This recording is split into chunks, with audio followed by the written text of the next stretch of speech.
Hi friends, welcome to our channel. Let's look at a simple problem, which is problem 3392. Count subarrays of length 3 with a condition. So here, actually, from the title you can see the subarray length is fixed, right? So in this video, we're going to solve it using a specific format. So we're going to use a fixed window, and we want to use some queue behavior implicitly or essentially. So here we are given an integer array called nums. So we want to return the number of subarrays of length 3 such that the sum of the first and the third numbers equal exactly half of the second number, right? So here, if you look at the constraints, so here this one is the one you need to notice because it's at least length 3, right? And the length upper bound is very small, it's 500, right? So if you look at example 1, so this is the one possibility, right? You get 1. And for this one, because all the numbers are equal, there's 0, right? So because this problem is an easy one, so there are many ways to write the code and solve the problem. Here I'm going to use a specific format, because first the length of this nums is at least 3. I can select 3 of those. So here I have a window that is nums 3, right? So then I can initialize a result variable. So this result will be 1 if window 0 plus window -1, then times 2. So this will be our condition, right? So times 2, it will be if it were the same as nums window the middle, right? Window 1. So we're going to set it to be 1, otherwise it will be 0. So this is the initialization, right? And then we just need to do a linear scan or do a sliding window. But in general, so you just let the window move. But here I just fix the window, and then I'm going to pop a new data, append new data in the tail, and pop the new data in the beginning, right? So here what we do is this. So for I in range, so here we have already used the first 3 indices, that is ending at 2. So we're going to start from 3 and then length nums, right?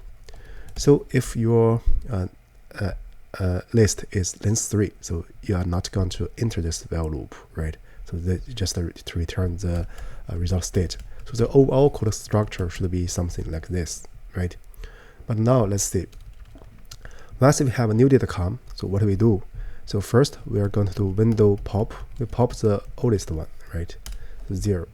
And then this actually takes it's O of n in general, so because the length is 3, but I don't want to update this window to be a deck, so it's just because the problem is of small size. If the window is large, so you can make a deck, right? Say collections deck this window, and you do this, right? This will also be good, but let's content ourselves with this one. And then what we are going to do is window append the current number nums I. Then the condition for check is identical because we fixed the window, right? So basically if this holds, so we are going to increment this result by 1, otherwise we do nothing. So then we can return the final state of this result variable. So before we print something, let's run it first.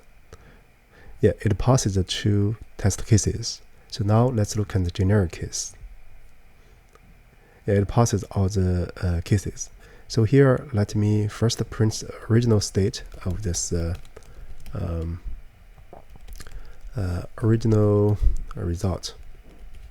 So this will be result status. So this basically answers if the first 3 elements forms a valid 1, right? And then basically what I'm going to do is print f the current I, right? And pre-state of result. Let's see. Let's also this is the I. Let me just write like this, and then I'm going to print f, the window, right? And then print f result status, and then you can do this. So if you look at the first example, this is the first window. Originally is 0 because this does not form a valid one. And then at I equals 3, so we are looking at this window, not true. And then at 4, we are looking at this window, right? It gives the result 1. Well, for case 2, so we just have 1. The length is 3. We didn't enter this for loop, and but it's not a valid one, so we are going to get 0. So with that said, I guess that's basically about it for the coding. So you can use just a simple for loop, or you can use a fixed window. Actually, this fixed window is like a queue. So in reality, for some works, some real work, so this kind of pattern can be useful. So with that said, I guess that's it for this easy problem. Thank you for watching.